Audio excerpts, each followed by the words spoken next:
ॐ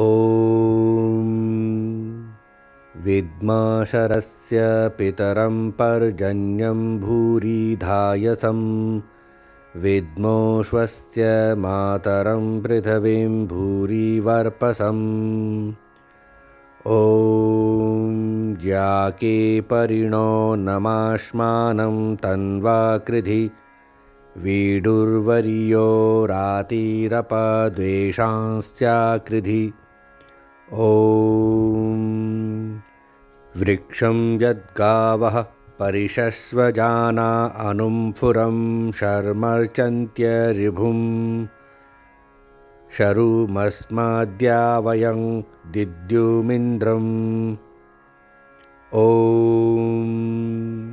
यथा द्यां च पृथिवीं चान्तस्तिष्ठति तेजनम् एवारोगं च श्रावं चान्तस्तिष्ठतु मुञ्च इत्त।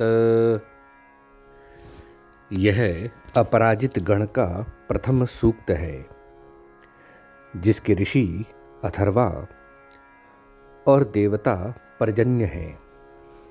देखिए, इससे पहले के सूक्त में मेधा जनन बुद्धि के संवर्धन के कुछ नियम बताए थे।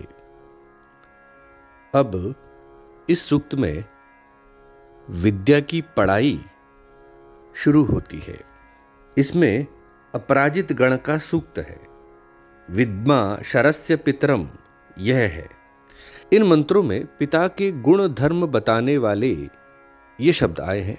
पितरम, पर्जन्य, भूरिधायस, वृक्ष, द्यौ। इनके अर्थों से पिता के गुण धर्म कर्मों का बोध कराया गया है। पिता का अर्थ है रक्षक, संभालने वाला।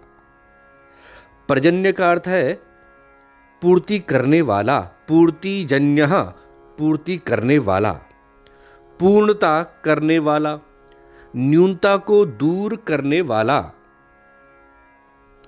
तीसरा है भूरिधायस। भूरि मतलब बहुत प्रकार से, धायस धारण पोषण करने वाला, दाता, उदार चरित। चौथा है वृक्ष। जैसे वृक्ष अपने आधार पर खड़ा होता है, ऐसे ही पिता भी आधार होता है। स्वयं धूप सह कर दूसरों को छाया देने वाला होता है। पांचवा है द्यौ, प्रकाश देने वाला, अंधकार का नाश करने वाला। ये पिता के गुण भी हैं, धर्म भी हैं और कर्म भी। ये 5 शब्द हैं जो इन मंत्रों में पिता के गुण धर्म कर्मों का प्रकाश कर रहे हैं। इनका आशय यही है, पिता ऐसा हो कि जो अपने पुत्र आदिकों का उत्तम पालन करे, उनके अंदर जो जो न्यूनताएं हो उनकी पूर्णता करे, अर्थात अपनी संतान को पूर्ण उच्च गुणों से युक्त बनाने में अपनी पराकाष्ठा करे, संतान का हर प्रकार से पोषण करे और उनको हुष्ट पुष्ट तथा बलिष्ठ बनाए। वह स्वयं कष्ट सहन करके भी अपने संतान की उन्नति करे और अपने पुत्रों, लड़कियों को, कन्याओं को ज्ञान देकर उत्तम नागरिक बनाए। अब इन चारों मंत्रों में माता के भी गुण धर्म और कर्म बताए हैं। पृथ्वी, भूरि वर्पस, जाके, गौ, ये 5 शब्द आए हैं। अब देखिए इसका क्या अर्थ होता है। माता का अर्थ है बालकों का हित करने वाली। पृथ्वी क्षमाशील, सहनशील, पुत्रों की उन्नति के लिए आवश्यक कष्ट सहन करने वाली। भूरि वर्पस, भूरि बहुत प्रकार से कुशलता से कर्म करने में समर्थ। वर्पस यानी कुशलता से कर्म करने में समर्थ, कर्म में अत्यंत कुशल, सदा कर्म करने में दक्ष, परिवार की उन्नति के लिए उत्तम कर्म करने वाली माता, साधन करने वाली माता। पृथ्वी रस्सी, बलशालिनी, ये ज्या के अर्थ है। गौ प्रगतिशील, दुग्धधारी द्वारा पुत्रों की पुष्टि करने वाली। गौ का अर्थ किरण भी है, गौ का अर्थ स्वर्ग भी है, गौ का अर्थ रत्न भी है, गौ का अर्थ वाणी भी है, गौ का अर्थ सरस्वती भी है, गौ का अर्थ माता भी है। गौ जल को भी कहते हैं, नेत्र को भी कहते हैं, और आकाश का जो सूर्य है उसको भी गौ कहते हैं। माता के गुण धर्म इन शब्दों द्वारा व्यक्त हो रहे हैं। माता पृथ्वी, भूरी वर्पस, ज्याका, गौ, बाल बच्चों का हित करने वाली, क्षमाशील, पुत्रों की उन्नति के लिए करने योग्य कर्मों में सदा दक्ष रहने वाली, बहुत ही कुशलता से अपने कुटुंब की उन्नति करने में समर्थ, बलशालिनी, गौ के समान दुग्ध आदि द्वारा बालकों की पुष्टि करने वाली, किरणों के समान प्रकाश करने वाली, स्वर्ग के समान सुखदायिनी, रत्न के समान घर की शोभा बढ़ाने वाली, शुभ भाषण करने में चतुर, विदुषी, जल के समान शांति बढ़ाने वाली, नेत्र के समान मार्ग दर्शाने वाली, आकाश के समान सबको आश्रय देने वाली, सूर्य के समान अज्ञान अंधकार दूर करने वाली माता होनी चाहिए।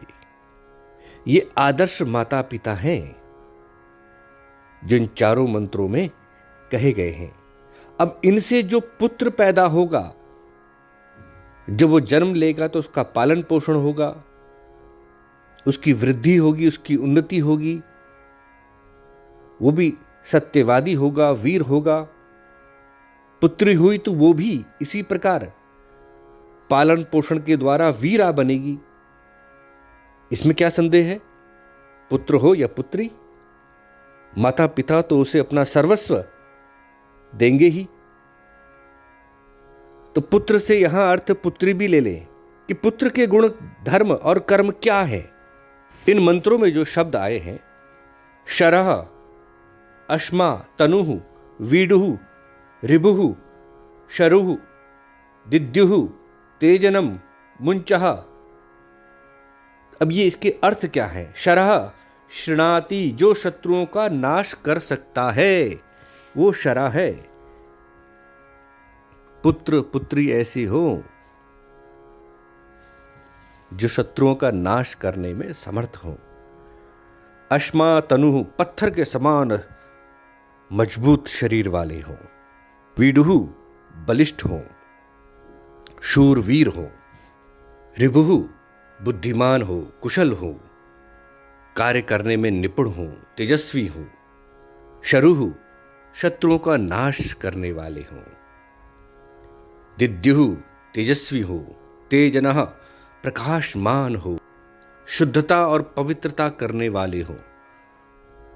पुत्र पुत्री संतान ऐसी हो कि जो शत्रु का नाश करने में समर्थ हो, सुदृढ़ अंग वाले हो, शूरवीर हो, बुद्धिमान हो, कुशल हो, कारीगर हो, तेजस्वी हो, यशस्वी हो और पवित्र आचरण करने वाले हो। इन मंत्रों में एक अद्भुत अलंकारिक बात भी आ रही है। ऐसा समझिए कि जो धनुष का जो सख्त भाग होता है, जिस पर डोरी चढ़ाई जाती है, उसको आप पुरुष समझे, पिता समझे, और जो डोरी है उसे माता, और जो पुत्र है वो बाण। अब पिता का बल, माता की प्रेरणा, अब इनसे जो पुत्र संसार में बाण छोड़ा जाएगा, पुत्र छोड़ा जाएगा, वह संसार में अधर्मियों का नाश करके यश का भागी बनेगा। व्यक्ति हो या कुटुंब हो, जाति हो या देश हो, राष्ट्र की जो विजय है, उसके जो नियम है उत्थान के लिए, वो समान ही रहते हैं। अब इन मंत्रों को आप राष्ट्र के लिए भी कह सकते हैं। जैसे कुटुंब की उन्नति संतान के द्वारा होती है, ऐसे ही घर में पिता शासक है, राष्ट्र में राजा शासक है। घर में माता प्रबंधक है, राष्ट्र में प्रजा द्वारा चुनी हुई राष्ट्र सभा प्रबंधक होती है। घर में पुत्र वीर बनाया जाता है, राष्ट्र में सेना में वीरता बढ़ाई जाती है। इसलिए अब इस सूक्त का जो अर्थ होगा वो ये है कि प्रजा का उत्तम धारण पोषण और पूर्णता करने वाला राजा ही शूर का सच्चा पिता और उसकी माता बहुत कर्मों की प्रेरणा करने वाली मातृभूमि ही है। हे मातृभूमि, हम सबके शरीर अत्यंत सुदृढ़ हो, जिससे हम सब उत्तम बलवान बनकर अपने शत्रुओं को भगा दें।